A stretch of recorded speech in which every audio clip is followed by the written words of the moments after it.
going to call the meeting to order. Please rise and join us for the Pledge of Allegiance. I pledge allegiance to the flag of the United States of America and to the republic for which it stands, one nation, under God, indivisible, with liberty and justice for all. All right, good evening, everybody. Let's get this organized here. All right, moving on to the approval of minutes of meeting held on September 12th. Can I get a motion and a second, please? So moved. Second. All those in favor signify by saying aye. Aye. Opposed, same sign. That motion passes. We have 3 people wishing to address the board on non-agenda topics. We will start with Chad Bishop, and just a reminder that I've got a long thing I'm not going to read tonight in the interest of time, but just no personal comments about any staff members, and keep your limit to 5 minutes. So Chad, I'll let you come up, and please give us your name and your address, please.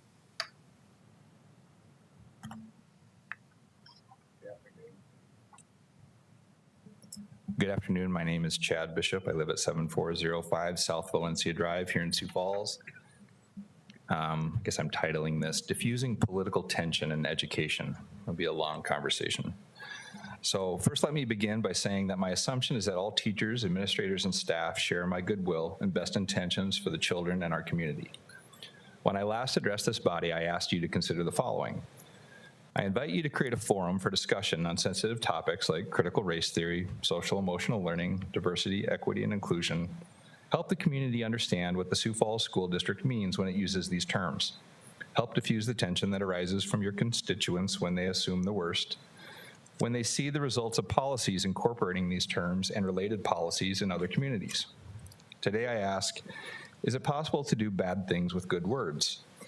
Words I grew up with and thought I understood seem to have different meanings now. I remember Orwell wrote a book or two incorporating this idea. In my statement from last October, I specifically asked what diversity means with respect to your hiring practices. I mentioned one definition of diversity. An identity-based approach to society includes only those who agree with social justice. This might be interpreted as a violation of individual liberty or identity, enforced intellectual conformity, might be supportive of political quotas, an attack on merit, and a form of soft bigotry. Political quotas, attack on merit, soft bigotry. When I was last here, I mentioned the story from Minneapolis. ABC reports, when Minneapolis teachers settled a 14-day strike in March, they celebrated a groundbreaking provision in their new contract that was meant to shield teachers of color from seniority-based layoffs and help ensure students from racial minorities have teachers who look like them. Teachers who look like them. That language sounds familiar. I've heard it here. From the contract. Starting with the spring 2023 budget tie-out cycle, if accessing a teacher who is a member of the population underrepresented among licensed teachers in the site, the district shall access the next least senior teacher who is not a member of an underrepresented population. I asked at that time if this is overt racism. I asked if this is overt racial discrimination. Also from the ABC story, Callahan called it just one teensy tiny step towards equity.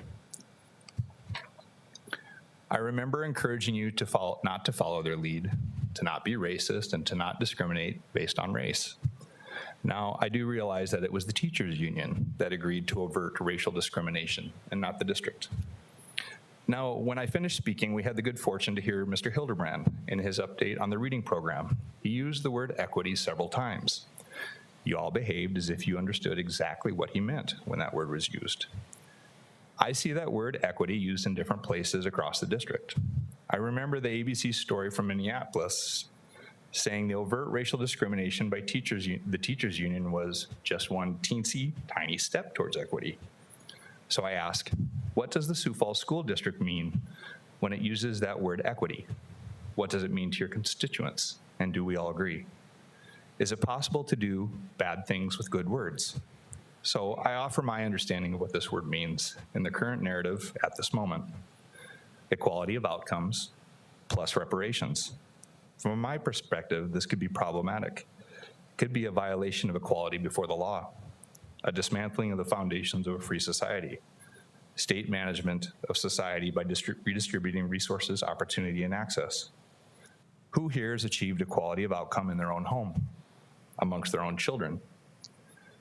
Are there any attempts at equity in history that didn't work out the way we had hoped? In an excerpt from his book, How to Be an Anti-Racist, Dr. Kendi says, the only remedy to racist discrimination is anti-racist discrimination. The only remedy to past discrimination is present discrimination. The only remedy to present discrimination is future discrimination. Is Kendi's overt call for racial discrimination an example of equity? My understanding is yes. If you do not define these terms and communicate what is meant by the district when they are used, others will do it for you. I'd ask for more discussion and more debate, not less. Set up a forum, invite the public.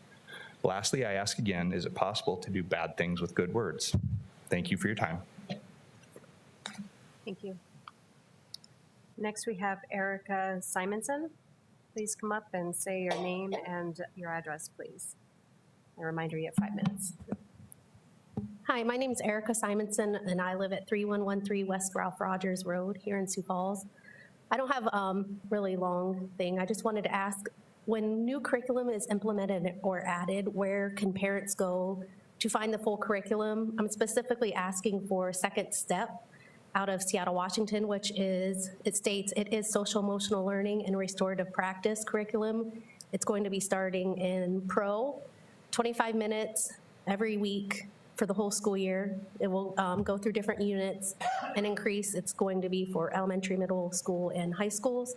I can go online and find sample lessons, but it only gives you 1 page from each unit.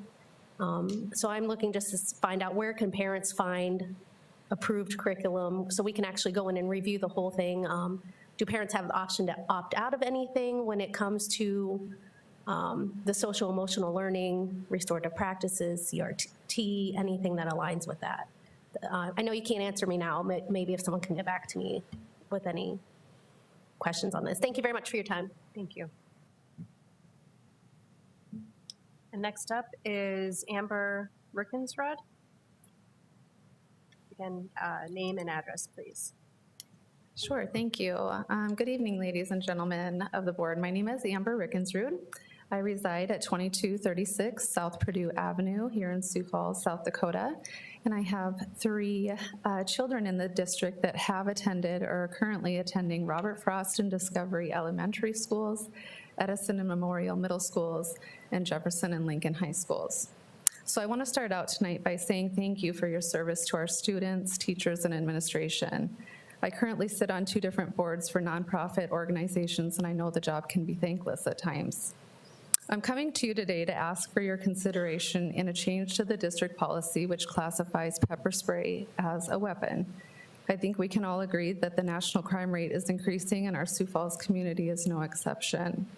One safe way to protect our youth, especially females, is to allow them to carry pepper spray as a form of self-defense. Last year, my freshman daughter attended Jefferson High School. She participated in volleyball and was a driving student, which means that she was responsible for transporting herself to and from school. Activities and practices before and after school often led her into a dark parking lot, getting from her car to the school and vice versa. Unbeknownst to me, we had her carry pepper spray on her keychain at all times, not knowing that it was considered a weapon. My freshman daughter had consistently upheld an A to B average in all of her classes from elementary school through her freshman year of high school. She had never been in trouble and did not have any other offenses. An incident took place at the school in late March, which led to her backpack being searched, to which she had pepper spray on her keychain. That led to a weapons offense, and she was suspended for 10 days initially until the superintendent reviewed and increased the suspension to 20 days. As you know, because this is a weapons violation, she was forced to serve her suspension at home, away from any classroom instruction or guidance. We were given the option for a reduced suspension by participating in an assessment at Southeastern Behavioral Health. When I called Southeastern, there was a 3-week wait time for an open appointment.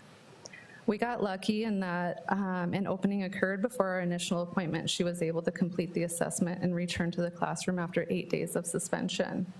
Upon her return with the reduced suspension contract, we had to agree to have her backpack searched every morning before going to class. Because the administration was often busy, she was tardy to class more days than not. Additionally, we attempted to work with her teachers to help her in any way that we could in order to get our daughter caught up in classes with the days that she had missed serving suspension at home. After no response from 2 of her teachers within a 4-week period, I paid a visit to the school and met with her counselor, which finally resulted in a response from the teachers, but it was too late. The school year was closing out and she ended the semester with an F in one class and a D in another. This experience left myself and my daughter with a feeling of being devalued and treated as if we truly posed a threat to the students and administrators at Jefferson High School. As a result, we have open enrolled her to Lincoln High School, but understand that threats can occur at any school. We just needed to give our daughter a safe place where she felt seen and heard and was willing and able to help her succeed as she has done in all her years past. My ask this evening is that you please consider changing the policy to allow pepper spray to be carried by students as a form of self-defense. If the pepper spray gets used carelessly or in any form other than self-defense, then consider suspending for a period of time deemed appropriate.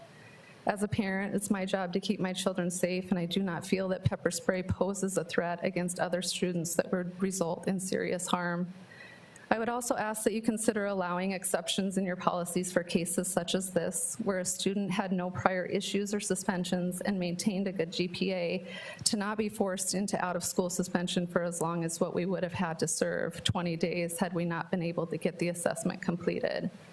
This experience with out-of-school suspension not only set our daughter back, but the ripple effect to our family has also been difficult.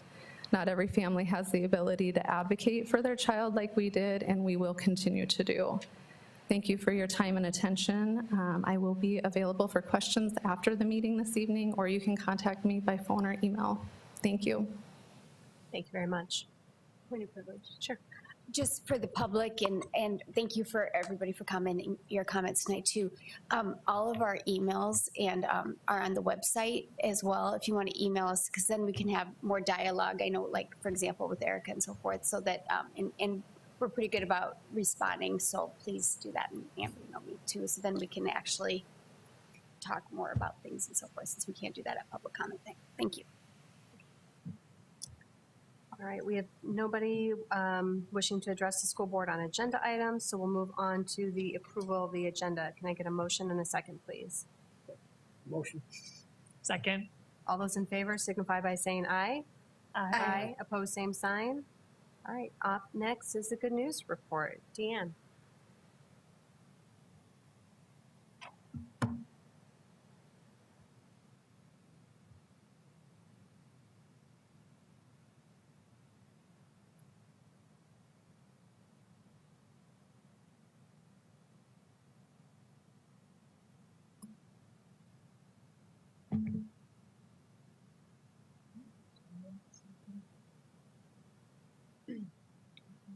Go from this side. Okay, well, first, I have the wonderful honor tonight to tell you about some exciting news. The Sioux Falls Lincoln High School Patriot Marching Band made history on Saturday by being named the first South Dakota band to ever win the Bands of America regional competition. They competed in Waukee, Iowa, that's a suburb of Des Moines, against 15 other bands representing bands from Iowa, Minnesota, South Dakota, Kansas, Nebraska, and Illinois. The closest a South Dakota band has ever come to winning the Bands of America Regional Championship was in 1985. That is when Lincoln High School Band came in second place. So this is a very big deal for our band community, and we all know how hard our students work on the field and on their music. They were the first to perform in the preliminary competition at 11:45 on Saturday. They were the Class 3A champions in the prelim, and they won all the caption awards. And so we're talking about outstanding music, outstanding visual appeal, outstanding general effect. Then the band performed almost 12 hours later at 10:15 p.m. in the finals competition, and that's where they came out on top of all bands. They also earned the overall Outstanding General Effect Award. So just to give you a couple numbers here, 24-hour road trip for the band. They have 5 buses of performing members, along with a caravan of chaperones, parent supporters, roadies, and instructors.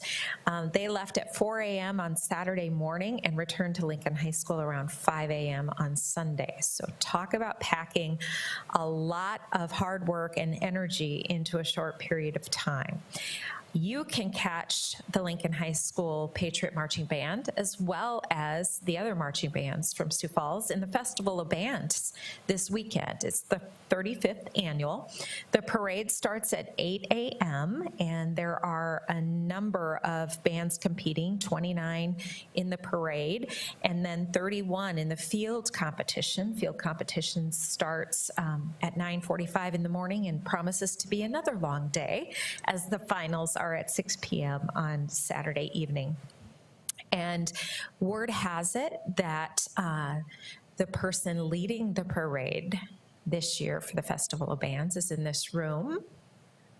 Yes, super proud parade marshal, and I have no doubt that she will take this job very seriously, just like she takes all others. So Dr. Stavum will serve as the parade marshal for the 35th annual Festival of Bands parade. So great news and congratulations to Lincoln High School for that. Next this evening, I wanted to give you sort of an overview of communication in the Sioux Falls School District, a 30 and 60-day outlook of the communication we've done in the past month and 2 months. Knowing that we are now 1 month into the school year and that many of our communications wrap up in the month prior to the first day. So wanted to give you a little snapshot here, specifically in the areas of Let's Talk, our website and app, and then also our other media requests along the line. Let's Talk gives us an option to download a Wordle with the most used words in any communication that comes to us through Let's Talk. And in the last 30 days, you can see those numbers or those words highlighted there, as well as the last 60 days. In the last 90, we've had 39 dialogues received, and the last 60 days, 104 dialogues received, so plus 65, and that month leading up to the start of the school year. What I thought was interesting and unique here is that both of the largest words there, which indicate they were used most often, are thank. In the last 30 days, our folks who respond to communications have responded in an average of 5 hours. That's the average time it takes us to submit a response when something comes into us. In the last 60 days, that was 4 hours, and that would stand to reason, of course, because when you get so many more people and traffic in the schools, we're juggling many different things. But those folks who are responsible for responding to communications from our community are doing a great job and getting back to folks on an average of in 5 hours. Here you can see the type of customer that we communicate with through Let's Talk. You can see our parents and guardians and our community members are our largest populations that we're communicating with, but certainly we'd like to hear from students and employees as well. The type of dialogue that's coming into us, the person sending in their dialogue can choose, is this a question, a comment, suggestion, concern, or compliment? And you can see, of course, that questions and concerns are the largest percentage, and certainly we know that when there is a question or concern, you're looking for an outlet and an immediate response or some sort of timely response, and so those happen to be our most frequent dialogue types. The entry point by which they're finding us to communicate with Let's Talk is on the landing page. That's by going to Contact Us, and then you get a full display of all of the different topics that you could send us information about. Or there's a tab on the right-hand side of the screen, which also allows you to select the type of user you are, what dialogue you'd like to present and such. And then direct form is like a QR code that our newsletters would be, our schools would be placing in their newsletters, and then a parent could just click on that and be sent directly there. Moving on to our website, as you all know, we launched our new website last February. And so in just looking at the most recent 30 days and the analytics behind our website, we've had 63,608 views of our homepage in the last 30 days. So we know folks are heading there. They're looking to find what they're after, whether that be school-specific information, district information, curriculum, activities, and we're really working hard to bolster that even further. As you know, Ben Schumacher is a master behind the camera lens, and he has a lot of great views on the latest videos that we have out there.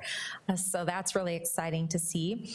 Our staff directory, our events, district calendar, and then you can see down the line. And so those are just some of the top hits on our website.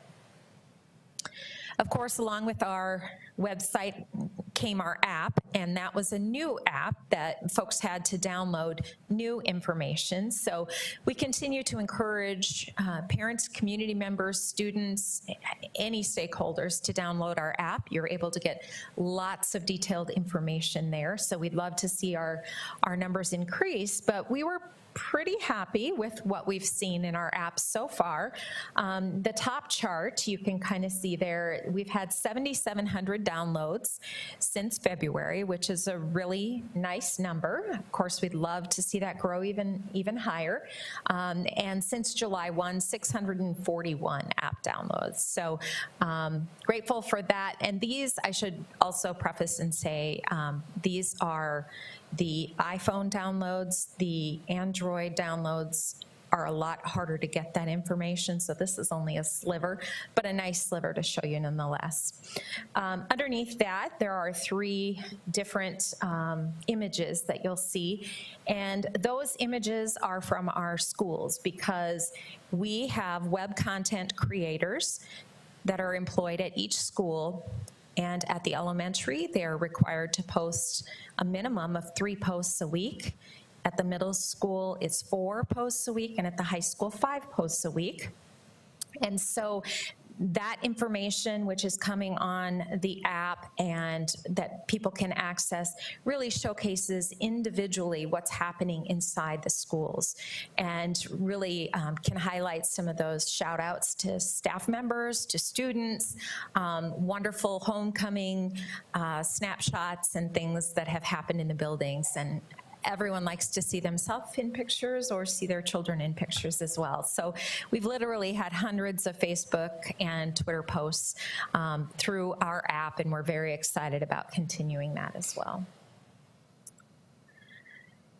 Since August 23rd, Ben and Carly Youthy, the last 30 days, have developed 38 original programs to air on K-Learn TV.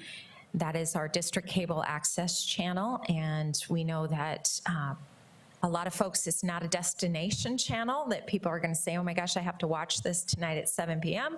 But if they're watching a show and they happen to be running through the remote or what have you, something may catch their attention, and we're able to communicate widely with all stakeholders there. So a really great opportunity for us, and 38 original programs. The month leading up to that, then we had 9 additional programs that were created. But again, this is just a snapshot because this doesn't count Dr. Stavum's video message to all staff members. It doesn't count Brett Arndt's policy review video. It doesn't count a number of other things. We took 700 photos at the President's Bowl. And so all of that takes time and energy as well, and is a great way to communicate with our community. We've responded to 62 media requests since in the last 60 days, and we are just preparing to launch our podcast series, the new season coming up. In October, we'll be talking about Native American education in the Sioux Falls School District. A fun and exciting series in November that will start called By Day and By Night. So we think we know what teachers and custodians and maybe even administrators are all about during the day, but what are their side gigs? Are they, in a band?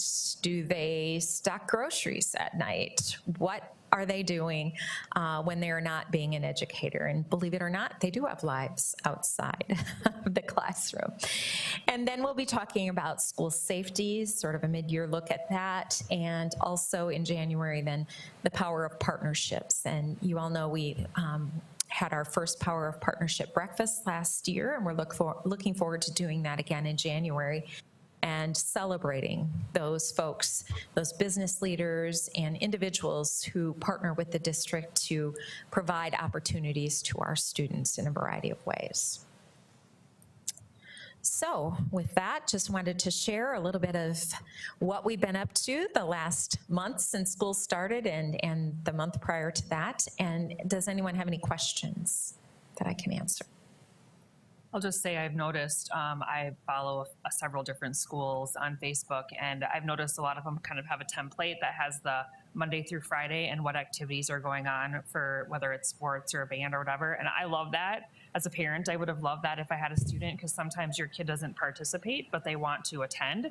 And so to try to go and look up a schedule for something that you're not as familiar with is hard. But when you can just look at that one page and go, oh, there's boys basketball or girls volleyball or whatever it is on Tuesday at your school, yes, you can stay after and watch. So I love those little things that just make it easier for parents and easier for hopefully students to participate. So that's great feedback, because what we're trying to do is be the central hub and communicate that back out to our web content creators and say, hey, this is a best practice we heard that somebody really enjoyed seeing this, and give that idea then and share that idea with the other schools as well. So we've had a wonderful time collaborating with those folks and really seeing some great highlights from in their building that we otherwise would not have known about. So.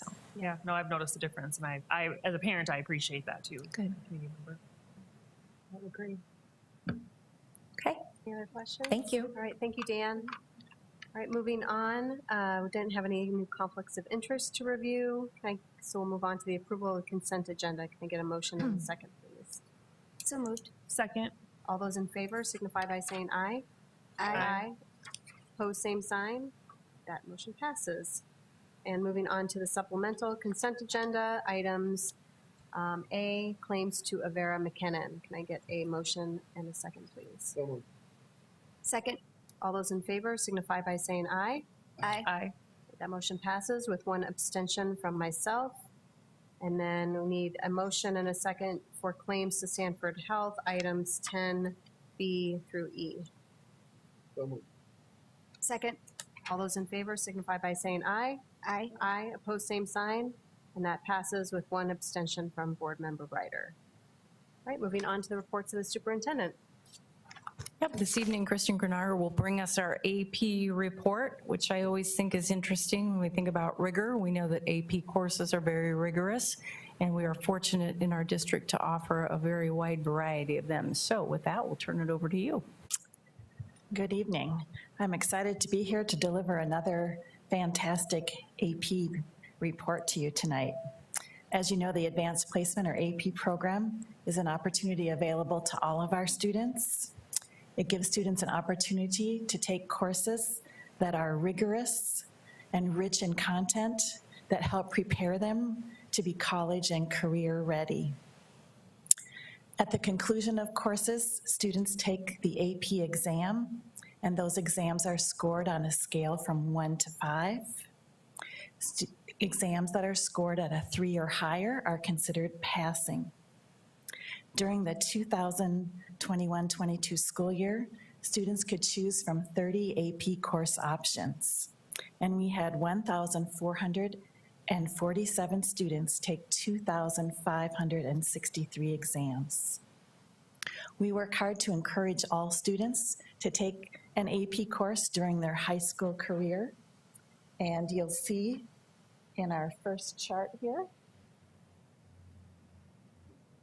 there we go, sorry, that shows the number of exams taken by our 9th, 10th, 11th, and 12th grade students. As you look at this chart A, you can see that our numbers remain strong with 187 freshmen, 280 sophomores, 478 juniors, and 501 seniors took an AP exam last year. Just a side note, this is exciting because our dual credit numbers have risen at the same time, so both programs are doing really well.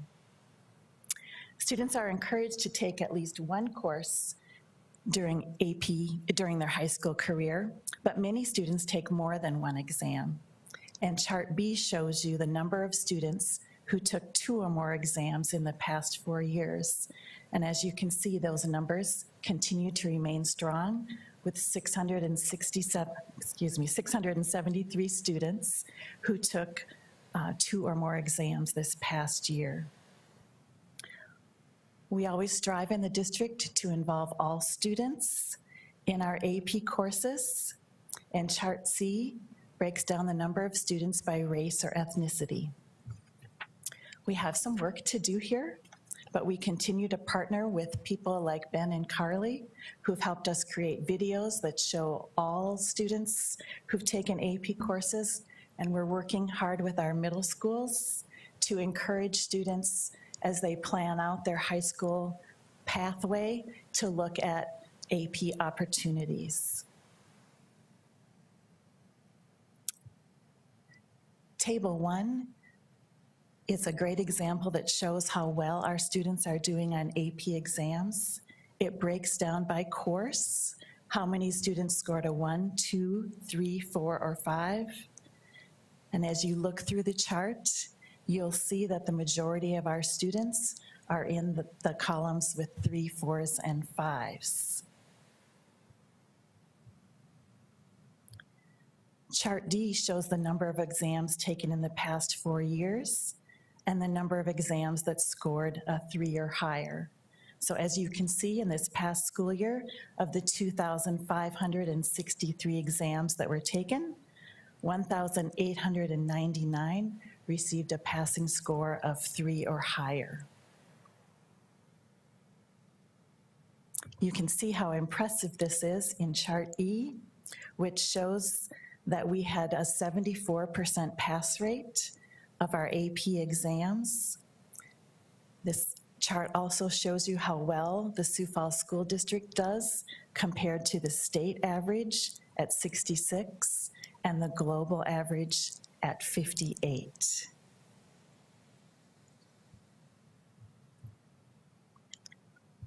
Through College Board, students are recognized for a variety of AP Scholar Awards. In the 2021-22 school year, we had 486 district AP award winners. 213 students received the AP Scholar Award, which means they scored 3 or higher on 3 or more exams. 90 students received the AP Scholar with honors, which means they had an average score of 3.25 or higher on all AP exams and a score of 3 or higher on 4 or more exams. 174 students received the AP Scholar with distinction. These students received an average score of 3.5 on all AP exams taken and scores of 3 or higher on 5 or more of these exams. We had 5 students receive the AP Capstone Diploma.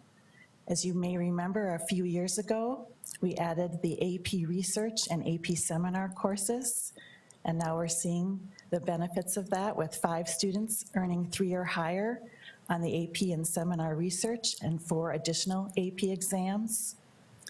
And then we also have the AP International Diploma.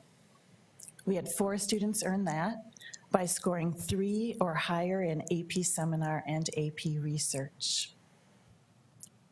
The AP budget is an incentive budget. There's $65 for each exam that receives a score of 3 or higher. Our budget for the school year was $113,944. Buildings use this money to send teachers to conferences and institutes to stay up on the best and most recent practices. The budget also provides for classroom materials to enhance courses, facility rental for testing, and the payment of test proctors. AP exam costs rose this last year from $95 to $96. AP seminar and research courses also increased $1 to $144.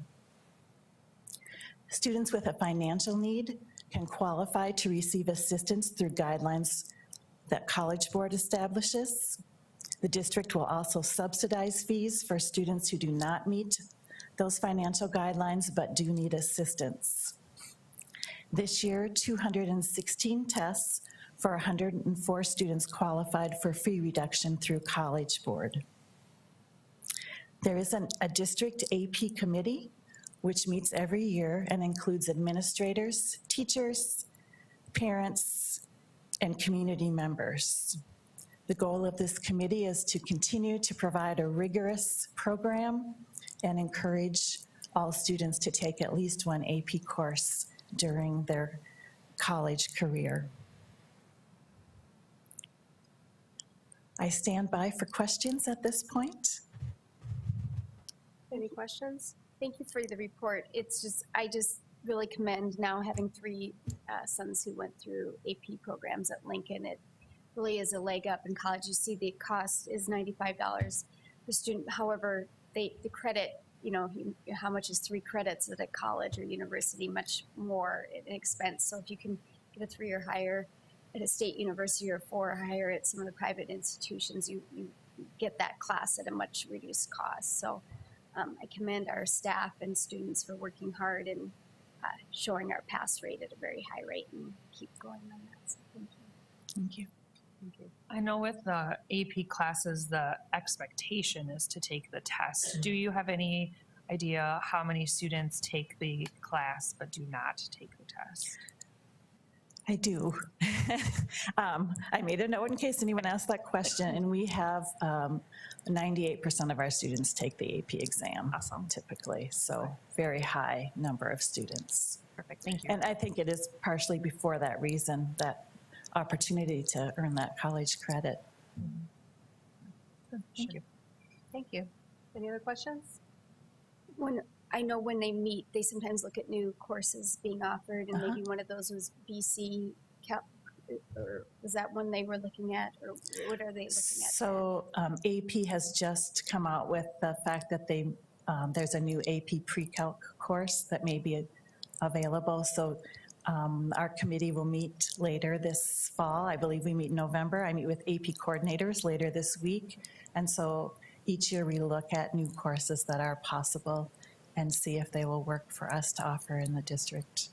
We have a large course offering. We offer almost everything that AP has available. Sorry, I cheered for the Vikings yesterday. It was a very exciting game. Required a lot. So I did a lot of yelling. It was very loud there yesterday.